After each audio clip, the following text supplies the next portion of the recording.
on the college hardwood with some college hoops. Two of the top two players of the 2026 draft class. Kansas' Darryn Peterson, BYU's Dybantsa on the court yesterday. Let's start with Dybantsa. Number 23, BYU taking on number 4, Arizona. Arizona up 13 here. Woo! Look at Oh my Dybantsa, Lord. J. Will to the hoop. I'm just telling you, the best isolation basketball player in college basketball. Dude is a legitimate bucket. 3-point, good. They're in this game here. Dybantsa gets the pass stolen here, though, and look at Arizona. They're going to take it on the other end. They're going to score, go up by 12. All right, here we go, though. Shortly after, BYU cuts it to 10, and it's Dybantsa looking, hitting, nailing the three, keeping his team alive. A minute left in this game. Dybantsa finds it. Now, here we go. This is his teammate who scores here. Kennard Davis with a tough floater. Suddenly, we've got a 5-point game. Under 40 seconds to go. Stolen. Look for Anthony Della Rosso. Anthony Della Rosso in the Dybantsa showcase game. He's the name we're saying aloud because Arizona ends up winning it, breaking a little slump here. 75-68, but Dybantsa would have 35 and 7. Good win for Arizona, though. Look at this crew we got here. What up, Jay KP? Williams, What up, baby? Kendrick Perkins. It's about to get real. Yeah. AJ Dybantsa, this guy shows out every single game. Jay Will, I start with you. Why would you consider him taking with the first overall pick? He's just so skilled. He's so skilled. He's an elite isolation player. And look, his game reminds me of a college version of Tracy McGrady. I'm not saying he has that type of athletic ability, right? Because T-Mac was different athletically. But the way he moves in isolation, pinch post positions, similar to the NBA, is about getting to your spots. He is the best in the draft at getting to his spots on the floor where he can add high-level efficiency production. That's what I would say. You watch this stuff. What do you think of him? No, I think, listen, his ceiling is real high. I think he's a guy that's going to change a franchise.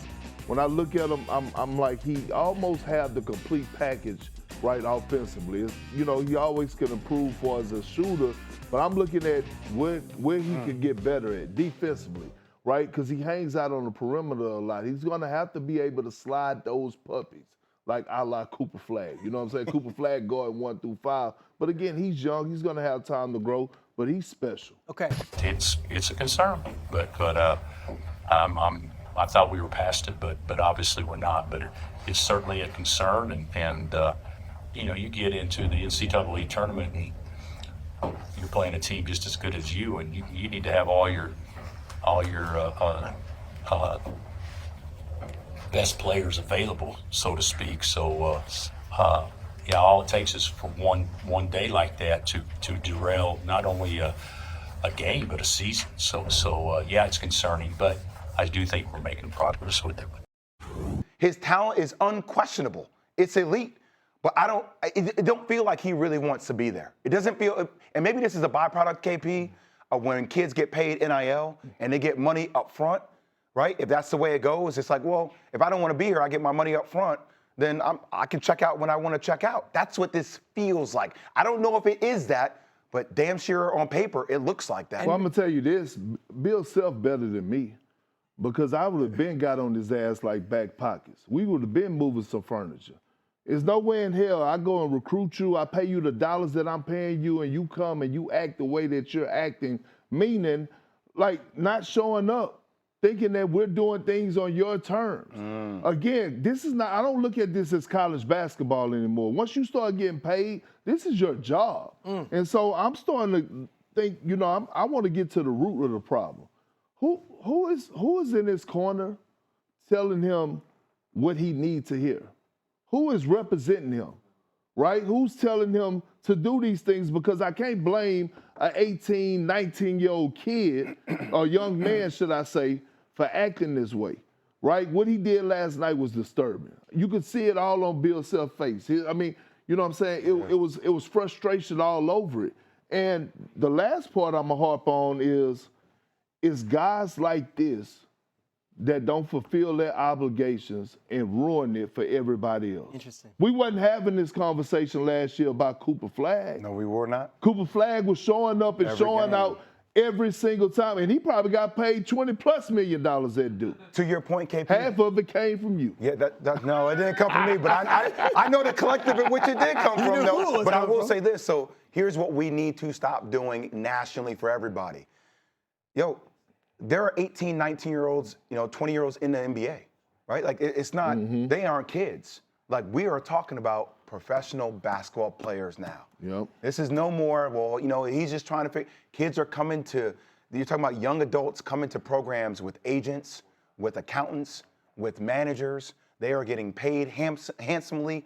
They are pros. It's time to treat them like pros. Can I apologize for a second? Can I apologize to Nick Saban? Can I apologize to Coach K?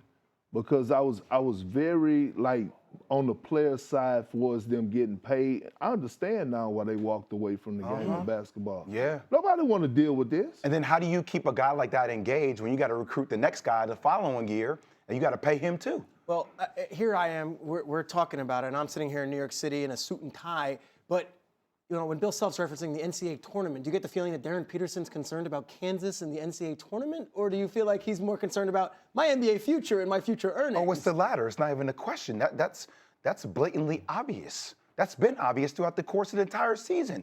Last game, he had the flu. You know when Bill Self found out he wasn't going to be able to go?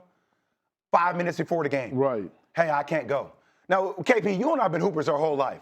You know what I mean? I don't think I've ever, and he said, well, the doctor said I couldn't go. What? The doctor told you? The doctor not holding you back. And at the time, it was against the #1 team in the country in Arizona on your home floor, right? It was against Arizona on your home floor. But here's the thing. I don't want this situation to speak for everybody else that is going out there and playing their asses off right now.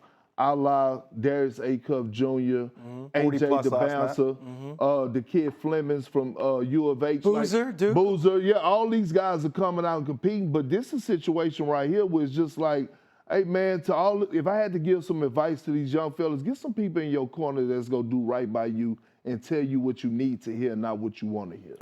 Back on Get Up with the game of the night, maybe the game of the season in college hoops. Number 20, Arkansas versus number 25, Alabama. That's Darius LeBaron Philon Jr.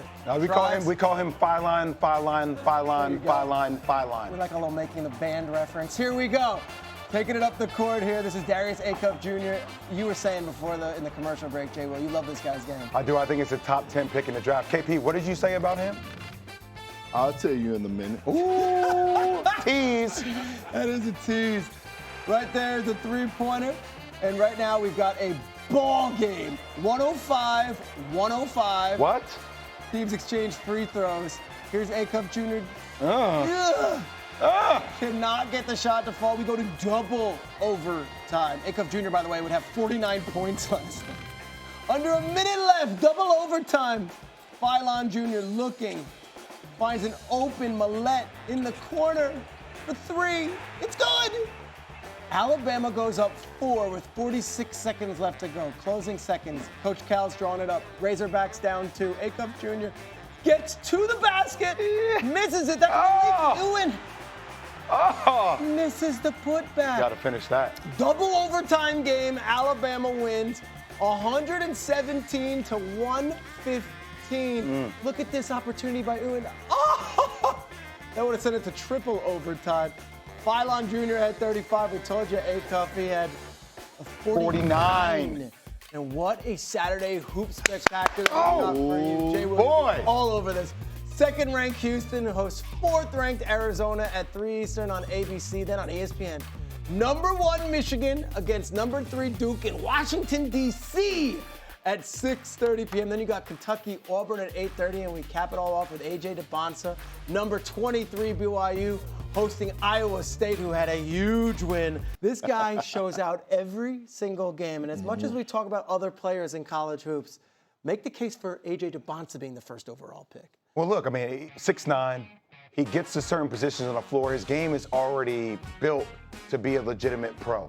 And you can make the case that in college, since there isn't any illegal defense, since you can crowd the paint, it makes it more difficult for him to score. Now look, This team lost one of their top players, a guy named Richie Saunders, that shot over 40% from the three-point line. That obviously opened up the floor for a guy like AJ Dybantsa to score, right? Because you have to stay attached to that one player. I think what he's doing in college basketball is probably between him, Cameron Boozer, and a guy named JT Toppin for National Player of the Year. We had Cooper Flagg as National Player of the Year this year, and AJ Dybantsa this year is up for the same award. What do you make of his game? I believe right now, he's a second option go-to guy on the NBA team. Right now? Yeah, right now, because his ability to get buckets. Like, he's already a 3-level scorer, but he can improve for us being able to knock down threes consistently, but that's everybody in the world, unless you me. You know what I'm saying? Unless you me, there's always room for improvement. But on a serious note, when I watch him play, it's just a passion. And the most important thing is that he knows how to get to the free throw line. When his shot is not falling, he knows how to get to the free throw line. You know, one of the most disturbing things that I hear all the time is that NBA fans complain about guys getting to the free throw line. You remember back in the day, we used to praise Jordan, Kobe, AI, Paul Pierce. When they shots wasn't falling, they get to the line. AJ Dybantsa, he has that IQ, he has that knowledge, he has that wisdom that when he's not going offensively and his shots are not falling, he does an excellent job of making it up by getting to the free throw line. Also, can I say, it's also about the preparation. You know each and every night that this dude can go for 25, 30-plus points per game.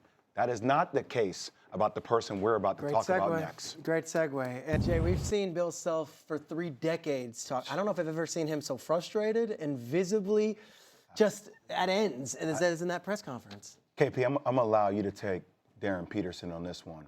But one of the most discouraging things for me, and you may mention this in the first hour, is we used to always ask why all these legendary coaches in the game of college sports, why they're resigning, why they don't want to do it anymore. And you said a look of frustration. That didn't look like frustration to me. That looked like a guy who's a Hall of Famer that is becoming defeated over time. It's a cumulative effect of him not understanding what he needs to do or how he can prepare his team playing with one of the best players who has a chance to be a top draft pick, but he doesn't know when he's going to be available. It's embarrassing. It's embarrassing because forget the money that you're going to get, that he's getting paid. The thing is, when I watch a young man like this, I watch, and the first thing come to mind is, do he actually love the game of basketball? Because if you love the game of basketball, you're not pulling these type of stunts. I don't give a damn who's in your corner, who's in your ear. When you're a competitor and you love the game of basketball, you want to compete. It's plenty of times, maybe 2, 3, maybe even 4, he had opportunities to go for career highs, had opportunities to go for a 40-piece.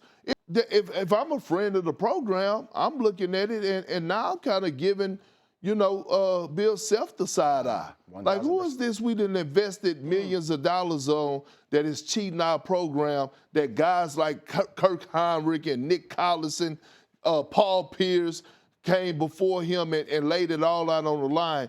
I just want this guy to understand that you could be the reason that could mess it up for the next generation and the guys that's coming up underneath. By the way, Darius A-Cup last night, you guys don't know who he is, but he plays for Arkansas. He's an absolute dog. He had 49 points. John Calipari told a story that he walked with a boot 2 days ago, and John asked him if he was going to play, and his exact words are you nuts? Of course I'm going to play. So think about that dichotomy. Think about a guy who had 49 last night that was in a walking boot, and another guy's like, you know what, man? I got 18 first. I can't go. And he's also getting paid. It's about the love.